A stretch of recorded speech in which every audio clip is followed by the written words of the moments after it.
ಭಾಳ ವಿಳಂಬ ಆಗಿದೆ. ನನಗೆ ಗೊತ್ತಿಲ್ಲ, ನೀವು ಟಿ ವಿ ಚಾನೆಲ್ಗಳಲ್ಲಿ ತೋರಿಸ್ಬೋದು ಬ್ರೇಕಿಂಗ್ ನ್ಯೂಸ್ ಅಂತ. ಪತ್ರಿಕೆ ಎಲೆಕ್ಟ್ರಾನಿಕ್ ಪ್ರಿಂಟ್ ಮೀಡಿಯಾದವ್ರಿಗೆಲ್ಲ ಕಷ್ಟ. ಭಾಳ ನಾನು ಭಾಳ ದಿನಗಳ ನಂತರ ಮೈಸೂರು ಜಿಲ್ಲಾ KDP ಮೀಟಿಂಗನ್ನು ಮಾಡಿರ್ತಕ್ಕಂಥದ್ದು.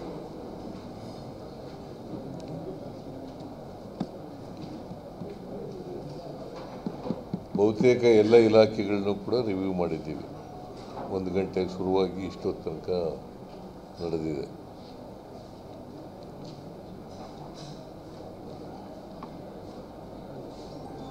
ಕೃಷಿ ಇಲಾಖೆಯಲ್ಲಿ ಈ ಸಾರಿ 98% ಮುಂಗಾರಿನಲ್ಲಿ 98% ಬಿತ್ತನೆ ಆಗಿದೆ. ಕೆಲವು ಹೋಬಳಿಗಳಲ್ಲಿ ಮಾತ್ರ ಮಳೆ ಆಗಿಲ್ಲ ಅಷ್ಟೇ. ಪ್ರಮಾಣ ಕಡಿಮೆ ಆಗಿದೆ ಅಷ್ಟೇ. ಮತ್ತೆ ಈಗ ಮಳೆ ಬರೆದ್ರೆ ತೊಂದರೆ ಏನಾಗಲ್ಲ. ಈಗ ಬೆಳೆಗಳಿಗೆ ಯಾವುದೇ ರೋಗಗಳಿಲ್ಲ.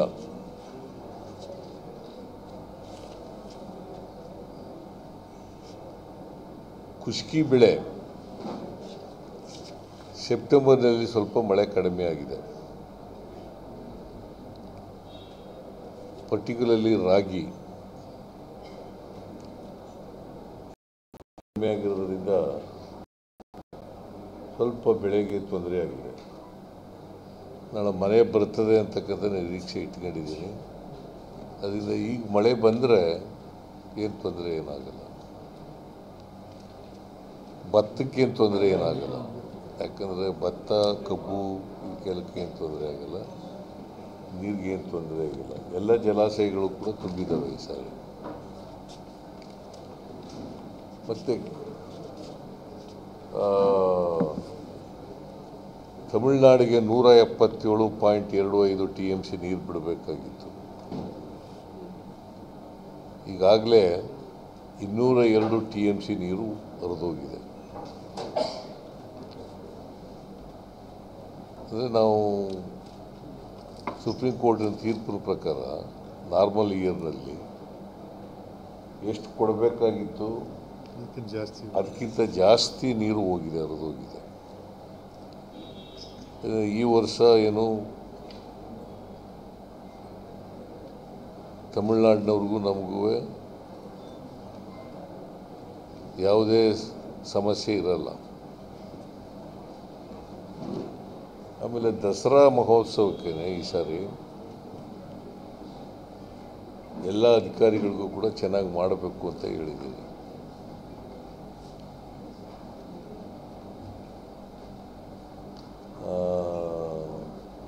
ರಿಂಗ್ ರೋಡು ಮತ್ತು ಎಲ್ಲ ರೋಡ್ಗಳು, ಬೆಂಗಳೂರು ಮೈಸೂರಿಗೆ ಬರ್ತಕ್ಕಂಥ ರೋಡ್ಗಳು ಎಲ್ಲವೂ ಕೂಡ ಮೋಟಾರಬಲ್ ರೋಡ್ ಇರಬೇಕು. ಮೋಟಾರಬಲ್ ರೋಡ್ಸ್ ಆಗಿರಬೇಕು. ಮತ್ತು ರಿಂಗ್ ರೋಡ್ನಲ್ಲೆಲ್ಲ ಚಾಮುಂಡಿ ಬೆಟ್ಟದಿಂದ ಮೈಸೂರಿಗೆ ಬರ್ತಕ್ಕಂಥ ರಸ್ತೆ ಎಲ್ಲರೂ ಕೂಡ ಮಾಡ್ತಾಯಿದ್ದಾರೆ. ಈಗ ಅದನ್ನು ಮಾಡಬೇಕು ಅಂತ ಹೇಳಿದ್ದೀನಿ. ಹಿಂದೆನೇ ಬಂದಾಗ ಹೇಳಿದ್ದೆ, ಅದನ್ನು ಹೇಳಿದ್ದೀನಿ. ಮತ್ತು ಎಲ್ಲ ಪಾರ್ಟ್ ಹೋಲ್ಸ್ಗಳನ್ನೂ ಕೂಡ ಮುಚ್ಚಬೇಕು ಅಂತ ಎಲ್ಲ ಹೇಳಿದ್ದೀನಿ. ವಿದ್ಯುತ್ ಶಕ್ತಿ 3ನೇ ತಾರೀಕಿಗೆ ನಾವು ಉದ್ಘಾಟನೆ ಮಾಡಲಿಕ್ಕೆ ರೆಡಿಯಾಗಿರಬೇಕು ಅಂತ ಸೂಚಿಸಿದ್ದೇವೆ. 3ನೇ ತಾರೀಕು ಬರ್ತೀವಲ್ಲ, ಅವತ್ತೇ ರೆಡಿಯಾಗಿರಬೇಕು ಅಂತೆಲ್ಲ ಸೂಚಿಸಿದ್ದೀನಿ.